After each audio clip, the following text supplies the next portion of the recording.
A média de 9 períodos é um dos indicadores de análise técnica mais utilizados para se fazer o trading. Mas qual que é o desempenho dessa média na operação de criptomoedas? A análise de hoje tem como objetivo responder essa pergunta, descobrir se de fato vale a pena operar esse indicador, a média exponencial de 9 períodos, em gráficos diários de criptomoedas.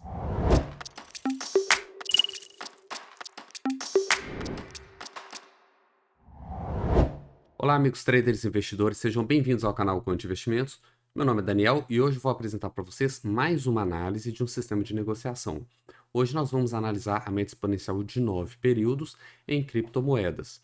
É um sistema de swing trade que a gente opera no gráfico diário. É uma operação que costuma demorar em torno de dias, no máximo algumas semanas, tá?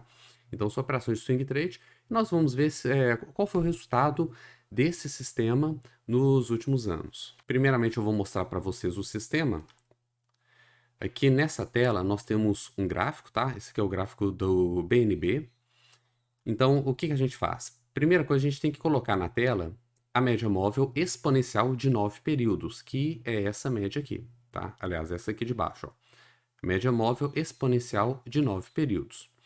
Essa média, ela costuma dar muitos falsos sinais no mercado de baixa. Lembrando que aqui a gente vai operar esse sistema apenas na ponta compradora, tá? Como criptomoedas no longo prazo costumam subir bastante, então, para não ser prejudicado com essas altas, não pegar falsos sinais de queda nesses períodos de alta, a gente vai operar apenas na ponta compradora.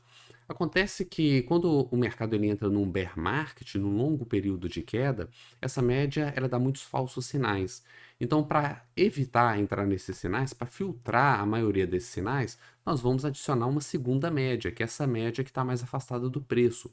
Essa aqui é uma média exponencial de 20 períodos. Ela vai funcionar como um filtro para a gente, tá? Então, são duas médias. É a média principal, que vai dar os nossos sinais de entrada e saída, que é uma média exponencial de 9 períodos, e uma média exponencial de 20 períodos, que vai funcionar como filtro.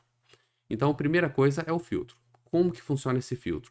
Eu só vou fazer operações compradas quando esse filtro estiver inclinado para cima, tá? Se essa média estiver inclinada para baixo, eu não vou entrar em nenhuma operação, não vou comprar nada. Eu quero que essa média esteja inclinada para cima. Isso aqui vai filtrar as grandes quedas do ativo, porque quando o ativo começa a cair muito, ela vai virar para baixo, e mesmo que a média de 9 esteja dando ali falsos sinais naquele período de queda, essa média vai indicar que o ativo está numa tendência de baixa, então não vale a pena comprar aquele ativo. Por isso que ela vai funcionar como um filtro para a gente, tá? Mas ela não vai fornecer os sinais de entrada e saída. Quem vai fornecer os sinais, o ponto ali de entrada e saída, o candle de entrada e saída, vai ser a média mais curta, a de 9 períodos.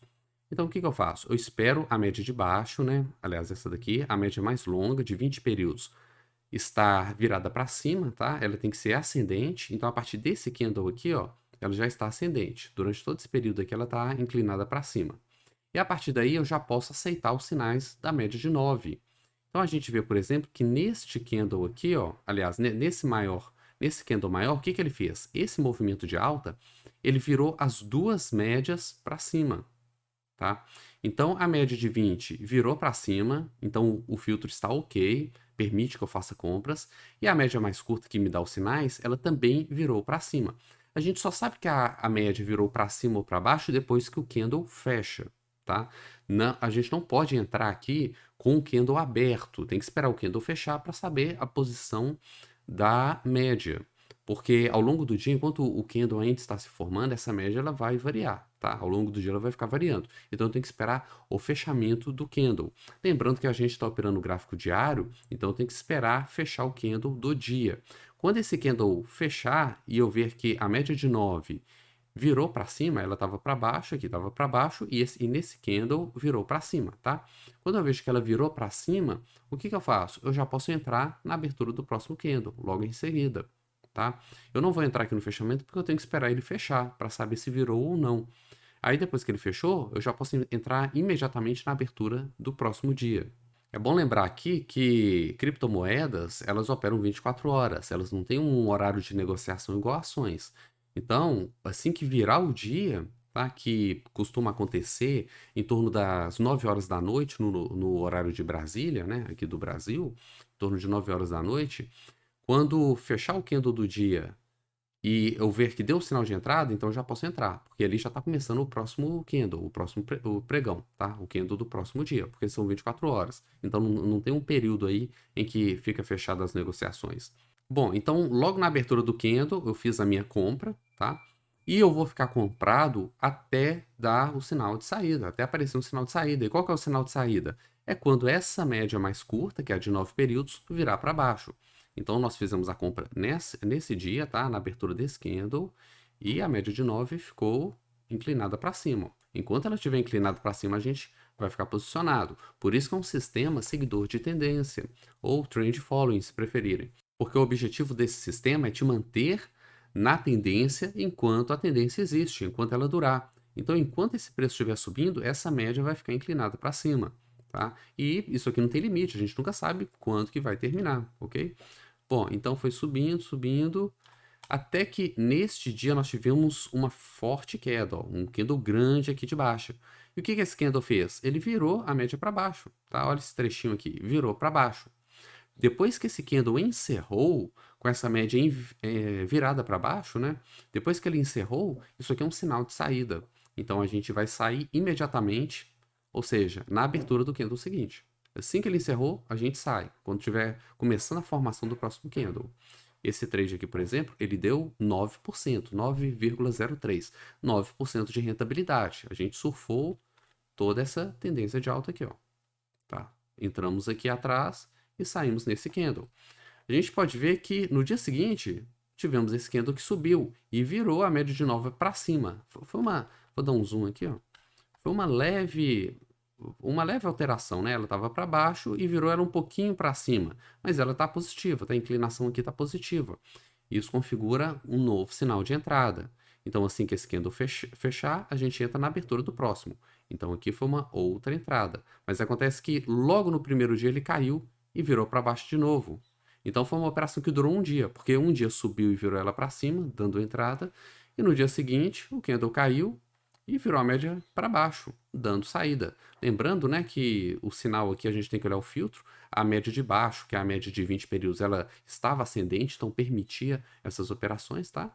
Então aqui nós fomos estopados, tá? Foi uma operação que durou um dia. Nesse caso, a operação deu um prejuízo de 3,35%, tá? Então assim é o funcionamento, a gente vai acompanhando. A gente vê que aqui nós tivemos um stop, não, mais um stop de 2%. Afastar aqui. Olha todo esse período aqui, ó.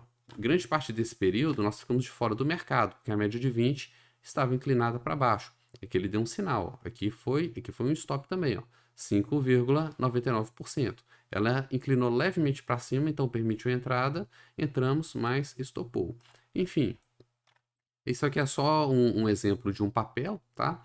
Mas pegar meia dúzia de operações assim não quer dizer nada, né? A gente pode pegar 6 stops ali, ou pode pegar 6 operações que deram lucro. Para saber se o sistema realmente funciona, a gente tem que fazer um teste mais sistemático, né? Pegar um período maior, pegar mais papéis. Então, para analisar esse sistema, o que que eu fiz? Eu fiz um backtest de carteira, simulando uma carteira, onde nós vamos operar vários papéis. Os dados do backtest estão aqui, ó. O backtest ele foi feito com um capital teórico de 100 mil dólares, tá? Só para ter um número ali, né? Um capital. Eu gosto de pegar 100 porque já bate com um percentual de 100%, né? Fica mais fácil de analisar. Um capital inicial de 100 mil dólares, tá? Não que seja, lembrando, né? Não que seja necessário 100 mil dólares para operar, tá? É só um exemplo. Período. Período aqui eu coloquei 2 anos. Por quê? Quem acompanha o canal e já viu vários backtests, vários sistemas que eu analisei aqui, principalmente em ações, já viu que eu costumo analisar ações um período de 10 anos, tá? É um período que eu considero aí razoável para fazer testes aí de swing trade, tá? Acontece o seguinte, nós não temos 10 anos de históricos em criptomoedas. Pouquíssimas moedas existiam há 10 anos atrás. A maioria delas sequer existia há 2, 3 anos atrás. Muitas delas surgiram no passado, para vocês terem uma ideia. Muitas moedas surgiram no passado. E esse mercado de cripto, ele é um mercado que ainda está no início. Então, todo dia surge moeda nova, mas também todo dia morre moedas. Então, o tempo de vida delas costuma ser bastante curto. Por isso, não dá para pegar um período de 10 anos, porque simplesmente eu não vou ter ativos aqui para operar. Tá? O próprio Bitcoin ele surgiu em 2008, mas sequer tem gráfico dessa época, né? 2008 a transação era apenas entre ali os criadores do Bitcoin, né? Então por isso que eu peguei 2 anos, que foi um período que eu já tinha uma quantidade de moedas ali que dava para fazer algum backtest mais considerável, tá? E eu consegui reunir o histórico aqui, né, dados de 53 criptomoedas. Algumas, inclusive, não tem 2 anos que foram criadas, dessas 53, tá? A maioria aqui tem 2 anos, mas algumas ali tem 1 ano e meio, por aí. Eu fiz questão também de colocar algumas moedas que quebraram nesse caminho, por exemplo, a Luna. Né? A Luna ela teve um crescimento espetacular, mas depois ela quebrou, né? Ela foi a zero.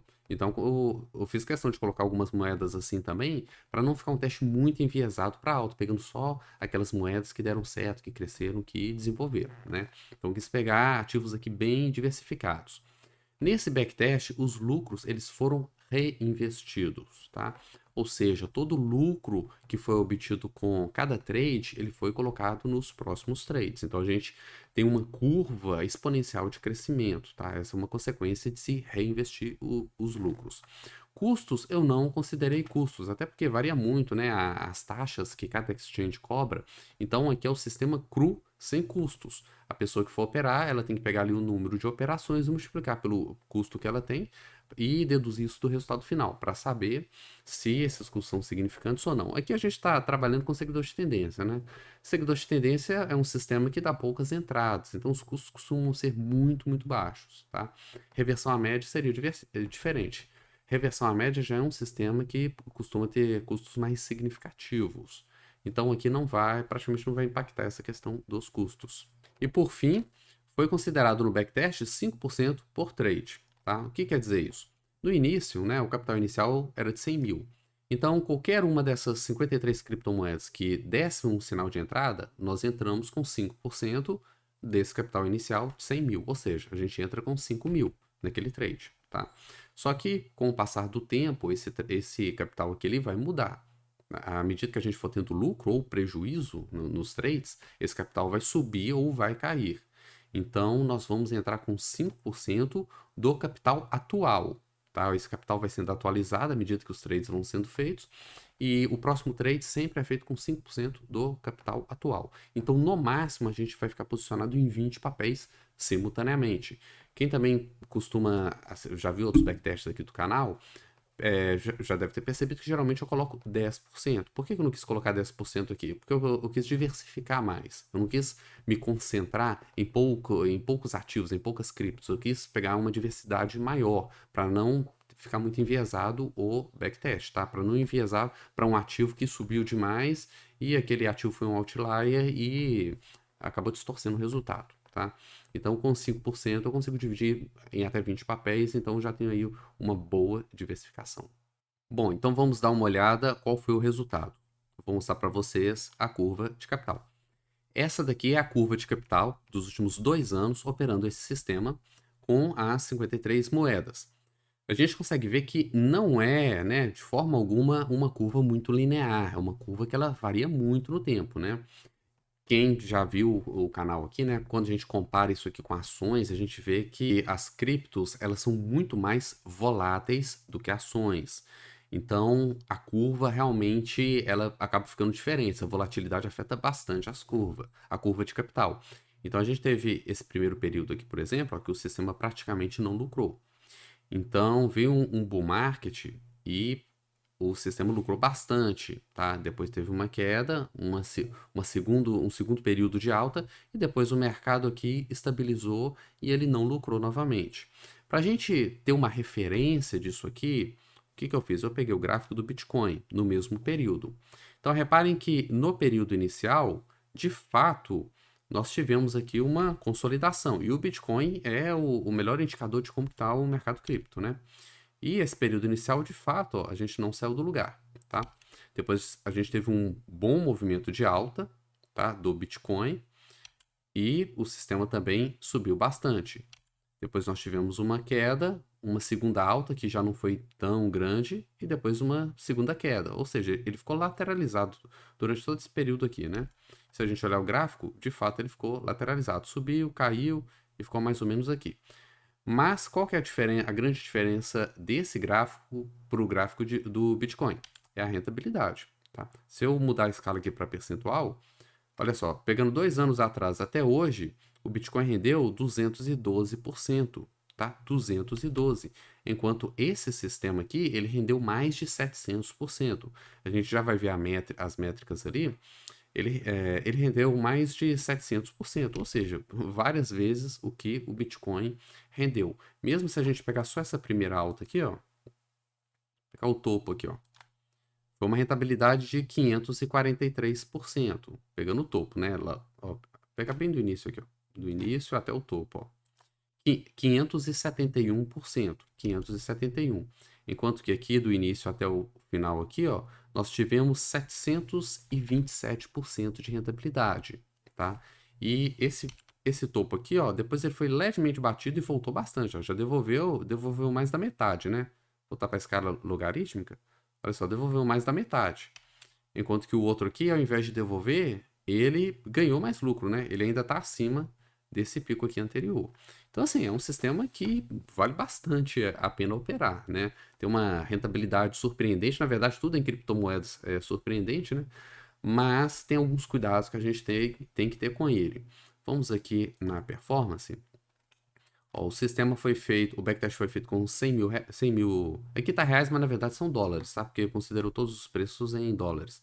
Então foi 100 mil dólares iniciais, terminou com 839, ou seja, uma rentabilidade de 739%, tá? 739% no período de 2 anos. Se a gente traz isso aqui para o anualizado, nós temos uma rentabilidade anual de 191%.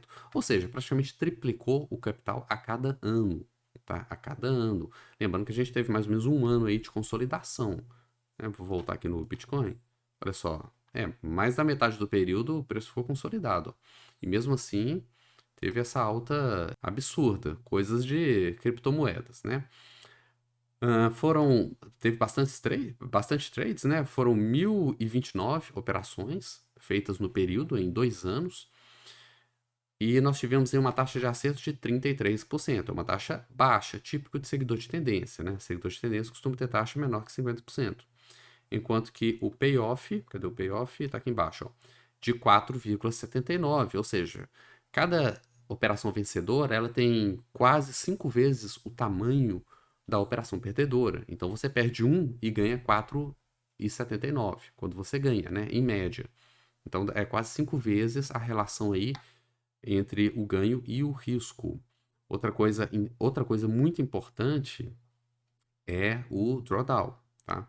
Nós tivemos um drawdown máximo aqui de 37%, tá? 37%. Ou seja, é um sistema bastante volátil, então ele sobe muito, mas quando cai, ele cai muito também. A gente pode ver com mais detalhes aqui, ó, nessa curva de drawdown. Aqui nós temos a curva de drawdown e nós vemos que houve um período, esse período do meio aqui, deixa eu voltar lá no gráfico, tá? Foi essa queda aqui, ó. Essa queda aqui que aconteceu no meio ali de 2021, tá?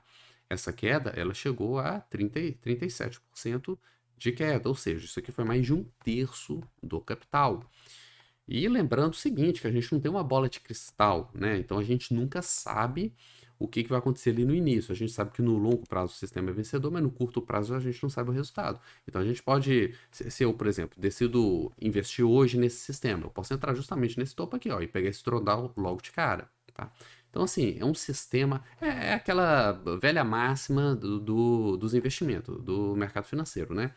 É um retorno muito alto, mas também é um risco muito alto, tá? Então, não é para qualquer um. A pessoa tem que conhecer a si próprio, conhecer o seu perfil e saber, eu estou disposto a arriscar esse capital para ter esse lucro?